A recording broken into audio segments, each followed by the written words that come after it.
This episode of Test Drive is made possible by RateMyEV.com. Welcome back to PRN Test Drive. I'm James, and this week I've been driving the most interesting EV available on the market. And not only is it the most interesting EV, it's probably the most interesting minivan available on the market right now. This is the 2025 Volkswagen ID Buzz. The ID Buzz comes to us fully loaded, most range, most horsepower, and all of the nice bells and whistles. The ID Buzz is seriously a vehicle that I think Volkswagen needed, number one, and then number two, the entire EV industry needed. The EV industry needs more vehicles like the one I showed you last week in the Charger EV, and like the one I'm about to show you in this video, because that is where I believe there is a huge space in the market. Make them interesting, make them weird, and I think people will start to buy them if the price point is right, which for the case of the ID Buzz, it's not exactly a great price point, but it still is very, very cool. Now, Niall did a great video on it. He showed you all the specs, features, went over absolutely everything, but I'm just gonna kind of take you through my thoughts and tell you what it's been like to live as a family guy. I've got one child, I use a car seat, and I use my car quite often for, child activities. So to kind of tell you how it's been for that, I'm gonna get into everything in terms of the family review. Let's get into it, but first, let me tell you a bit about this thing. The ID Buzz is powered by a 91 kilowatt hour battery with 86 kilowatt hours that are actually usable. That is going to be good for 372 kilometers of range, although in my week of testing, I saw well into the 400s, which is good that it's better than projected, but still not great considering that this vehicle, to me anyways, is like the road trip vehicle. It's the vehicle you want to take on a long cross-country road trip, and you can absolutely do that. It's just going to take you a while because I feel like you're going to have to stop more than you'd maybe like to in a vehicle like this. Now, of course, this is the 4Motion all-wheel drive, so I've got 355 horsepower, 413 pound-feet of torque. So this Buzz will absolutely smoke you off the line. There's no doubt about that. As for charging, this Buzz can accept 200 kilowatts, but I've only been able to charge on like a 180 around me, but honestly, that's done the job. And since this doesn't have that much range, if you do have like a level 2 home charger, even a level 1 home charger, you should be fine given there's not that much battery to fill up. There you go. There's your specs and numbers. Let's actually see how it drives. All right, so on the road now, Volkswagen ID Buzz. What a interesting EV to be driving around in for a week.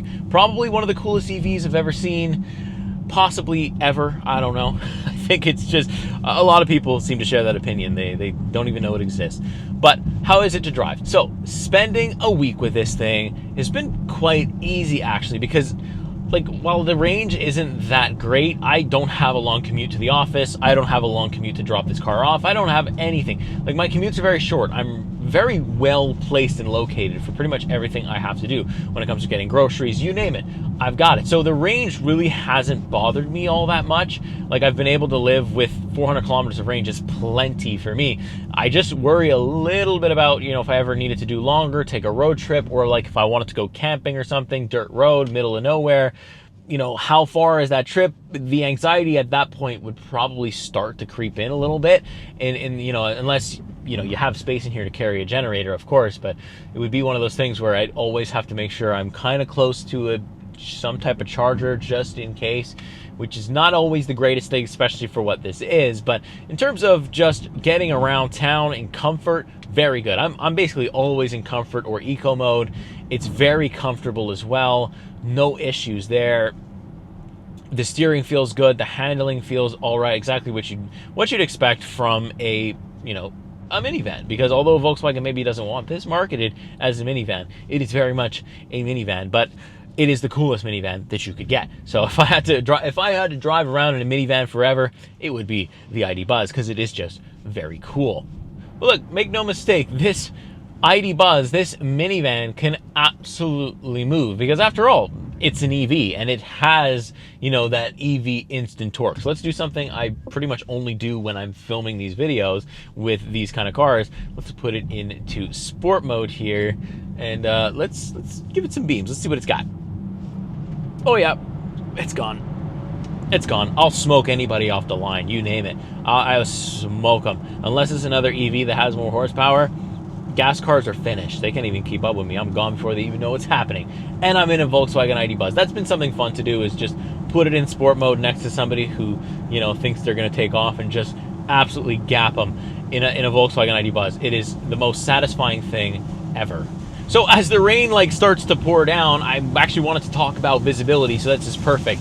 So visibility wise, it's really, really good. You can see, you probably hear on the audio, rain's getting pretty heavy at the moment, but I've got like these really interesting windshield wipers. They're absolutely massive, and they go in the opposite direction, but they cover the windshield very, very nicely. I also have a rear windshield wiper, but I don't have to use that so much because it's kind of like a flat surface, so it doesn't get wet that much, which is very cool. It just kind of, there you go, I just drove through a cell and it's already slowing down. But it's automatic rain sensing wipers, which is a nice touch, especially in this price point.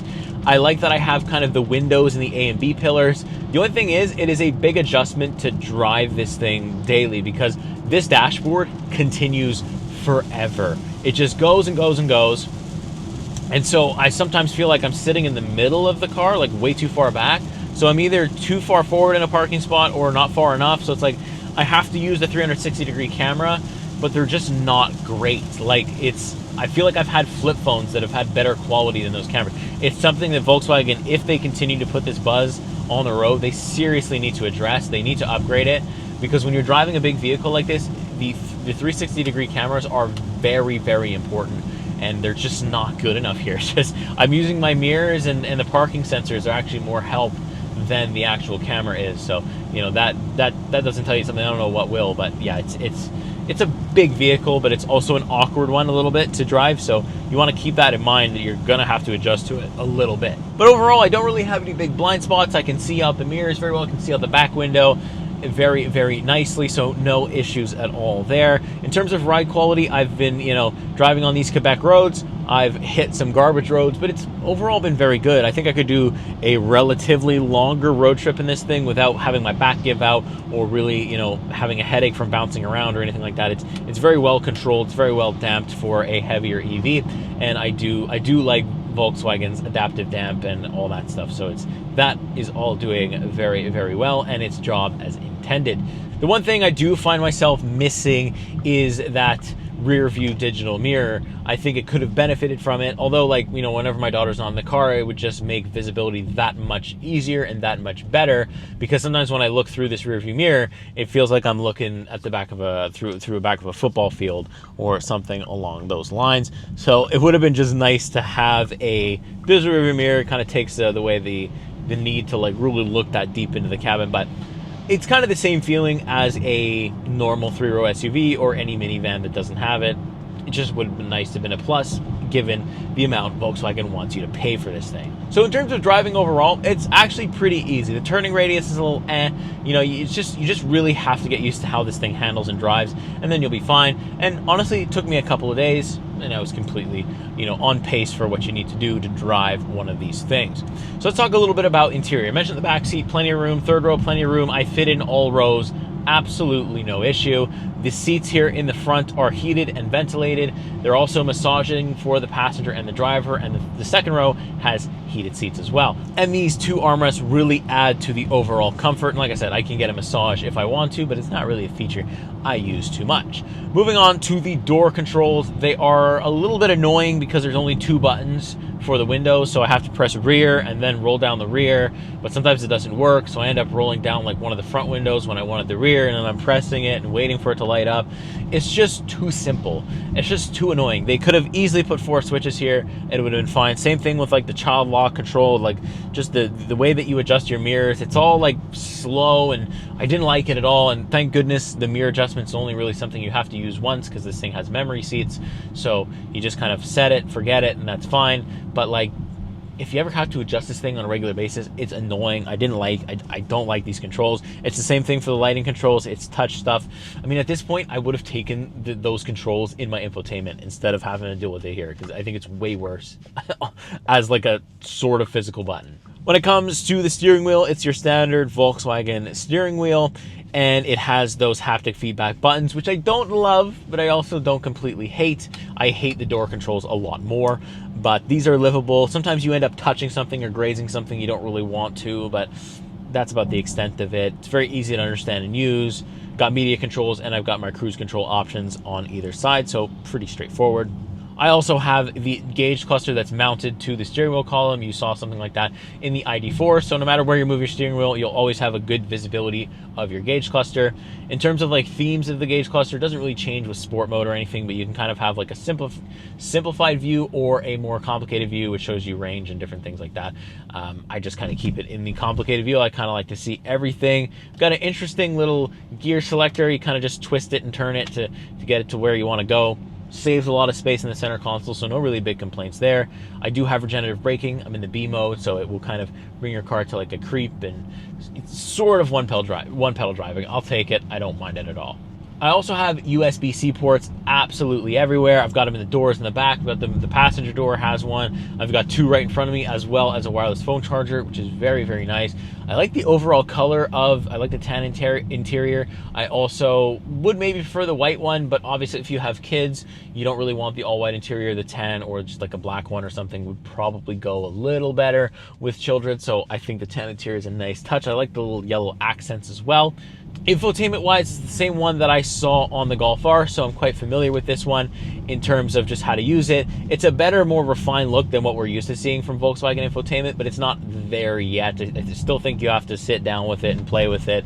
It's still a little weird sometimes. Doesn't have physical buttons for anything. There's not even quick access buttons for anything, so it's a little bit annoying at times to use. But I do have my wireless Apple CarPlay, wireless Android Auto, as well as the built-in navigation, so it's kind of got all these things. I've also got Harman Kardon sound system, which actually does sound pretty powerful and pretty nice, and you can also play around with the sound profiles for that in the settings with the infotainment. So overall, I don't hate the infotainment, but I really wish they gave us more physical buttons to quickly access things instead of having absolutely everything go through the infotainment, because look, if that dies, then well, you're kind of SOL.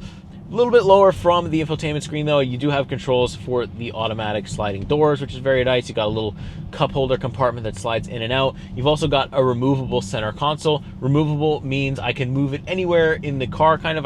You can see there's little points on the floor that you can actually place it into, or you can just completely take it out. So as like a family guy, you know, if my wife is in the back seat and she needs, you know, more storage or something to put stuff on or in, I can just remove this, put it back there for her and my daughter, and she can have it and stuff like that. So in terms of like the family stuff, this interior is very, very functional. Like I said, we have chargers everywhere. It's got a ton of space. My daughter really likes this frosted glass kind of technology that Volkswagen has done, where you can kind of frost it, unfrost it, frost it, unfrost it. It looks really, really cool. She loves playing. She loves when I turn it on and off, and it's a really cool sensation to just look at it. It just kind of disappears.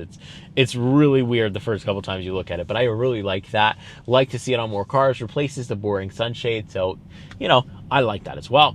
And I just have so much space. Like if you're somebody that, you know, is a hockey parent or just any sport that requires equipment, you can throw it in the Buzz. You can fit people, things, you know, kids, adults, you name it. You can basically fit everybody in here at the same time. It'll do it comfortably, and it'll do it very, very more on the luxurious side, I guess, of minivans, you could say. But yeah, overall, if you can live with the range, the interior is quite well equipped. So there you go. There's how it is to drive on the road. There's the little brief overview of the front part of the vehicle and a little overview of the interior. But let's park it up and let's check out the rest of this thing. One thing that new buyers of electric vehicles will certainly worry about is going to be reliability. And it probably gets a little worse when you have a new platform like the ID Buzz, and considering there isn't a lot on the road, reliability is a legitimate concern, which is why I'm happy about today's video sponsor, Rate My EV. You can go over there and you'll see reviews just like you're watching right now, but you'll also see reviews from actual real life owners, people who have spent way longer than a week with their EVs. And if you're an owner of an EV and you want to share your success story or your horror story on that website, you can head over there and it will really help future EV buyers really make that ever increasingly difficult decision of deciding on a new car. Watch this video and then head on over there and let them know we sent you. All right, wanted to park up really quick and show you the outside of the ID Buzz, the thing that attracts so many smiles, right? I'm driving this thing absolutely all over town. I'm driving to the grocery store. I'm driving it to like the chargers, and every single time I leave this vehicle unattended, there is a minimum of like 2 people around it because you can't not look at this thing. It's got blue all along the bottom and then white. I think that Niall's color was cool, but this blue is cooler. I always think that. But I just love that light bar as well. At nighttime, it attracts just as much eyeballs as it does in broad daylight, like you're seeing it right now. We do not have a front trunk. It's this weird like little hatch that opens that you can replace the windshield washer fluid, and it's kind of held together by like this really worrisome seatbelt sort of mechanism, which I don't feel confident in, but the amount of times that I'd have to open this compartment would be slim because, again, no front trunk. When you look at it from the side, it looks a little more potty than boxy. You know, the old Volkswagen bus was very boxy to me. This one is kind of refined, more aerodynamic, or as much aerodynamics as they could fit into this absolutely massive thing. And then also, if you take a look at the back, you'll notice it's an automatic tailgate with a decent amount of trunk space. If you fold that third row down, that is going to be the most important piece of the puzzle there. But I think just for my needs, family-wise, I could live with that third row up all of the time and still have a ton of room. And I also like those little drawers, very, very nice. The taillights are nice looking as well. There's no fake sound or fake exhaust in this thing, but this is one of those EVs that doesn't need to add like any type of show or anything like that. It just simply needs to be itself and just look like this, because this is enough. The way that this thing looks is plenty enough for people to want to look and know all about this thing, and that's pretty much all it's been doing all week. So stylistic wise, very good job. I really like this thing. Hey, this would not be a family review or a family overview if I didn't talk to you about this here back seat. So you can see it's an automatic sliding door. I don't think Volkswagen wants you to call it a minivan, but it's kind of exactly what it is. The coolest minivan though, it can have that label, and I have so much room back here. It is just ginormous. I mean, if you were to retrofit this thing to actually live in it, you could definitely sleep in here and fit a bed in here and all those things. But for just the family, my baby seat fits absolutely no worries. The tie down points were easy to see. I got this thing installed in like 5 minutes or less. So much room to move around and install the car seat and do all these things. And honestly, like, I can fit a lot of the baby stuff without even having to put the third row down or do anything. I can fit everything up here if I ever needed to do that, because there is that much room. I've also got heated seats here for the 2 captain chairs, and there's USB-C ports absolutely everywhere. Second row, third row, even the front row has it. It is just a great place to spend time. And my daughter is actually a huge fan of that frosting glass, that kind of cool technology that Volkswagen has introduced for the all glass roof here. She absolutely loves it. She points at it. I make it change. She thinks it's fun. It's great in-car entertainment as well, so I'll take it for that too. But yeah, very, very impressed with the space. And then you also have that removable center console, so if I need it back here, my wife is back here with my daughter and she needs it, well, she can easily move it back, or when I'm by myself in the car, I can move it up front. Very easy to do, and kind of gives you a little bit more options. And you can also just completely remove it, which is also a thing that is very cool. I like having options in my big vehicles, and the Volkswagen ID Buzz definitely gives you a few. So that's just about going to do it for everything I wanted to show you with the Volkswagen ID Buzz. I mean, spending a week with this thing has been really, really fun because I just spread joy everywhere I go. Just like Niall said, it's kind of like Santa Claus. You know, he does it once a year. When you're driving an ID Buzz, you do it every single time you're on the road. I've gotten thumbs up from the younger crowd, from the older crowd, from people in traffic. I've been stopped a few times. Pretty much everywhere I go, there's always a couple of people outside of my car. Whenever I go get groceries or do anything, there's people asking questions. They want to know more. They also want to know what the heck it is, because a lot of people don't even know that. And yeah, it's just one of these vehicles that is just simply really, really cool to look at and really cool to drive around. Now, as for ownership, I'm not so sure. I feel like if you don't have a big commute, but you do have, like, you know, spatial needs, then the Buzz is probably perfect, because you don't need that much range, but, you know, you'll still have a ton of space and usability. And of course, it's also electric, so you're probably going to save a decent amount of money on gas, which is good, and also the battery's not that big, so you're not going to be spending too much on electricity either, which is all really good news. But yeah, its biggest downfall is going to be its price point mixed with its range. I feel like the price point and the features we have here are decently matched, I guess, but it's just like it doesn't have the whole package. It just doesn't go far enough to really, like, make me feel like, yeah, this is the road trip ID Buzz. They've thought about the road trip in terms of spatial needs and equipment and stuff like that, but in terms of actually getting the job done, it's like kind of like the Volkswagen bus that can go anywhere that you can't really take anywhere. It's very confusing, and I think it's confusing a lot of people that are going to buy it, because they're like, oh, ID Buzz, it's going to go far as heck, and then they get in there and they see 400 kilometers, they're like, wait a second, I can't even go to Montreal, Toronto with that. So, like, you know, it's one of these things. It's going to be a tough sell, but if you do buy it, you are going to bring so much joy to your community. It's not even funny. Like, oh my goodness, everybody loves to look at this car, everybody loves to talk about this van. It's just fun. It's just a fun, quirky EV, and honestly, I think the EV market needs more of this. We need more vehicles that do exactly what this thing does, in just spreading joy, being weird, being just out there, and that is going to get more people interested in EVs, because some of the EVs out there are just practical yet boring, but this is practical and absolutely not boring, and it doesn't even have a fake exhaust. It doesn't need one. The looks and the way it is and just what it is make it stand out on its own, and I think more brands need to take a chance. We have to give our hats off to Volkswagen for making something that they knew potentially would not sell, and they've kind of done that with the Buzz, and I'm kind of okay with it. So let me know what you think of the Volkswagen ID Buzz. Do you like it? Do you hate it? How do you feel like it would be long term? Would you ever buy one if you could get a really good deal? Would you even put money into this thing at all? I'm really curious to hear your thoughts on it. Personally, for a week, I like driving it. I don't know if I'd ever want to buy one, but it's been very fun to spread joy for a week. I'll leave it there. With that being said, I will go ahead and get out of here. Make sure you like, subscribe, and I will see you in the next week. See you in the next car.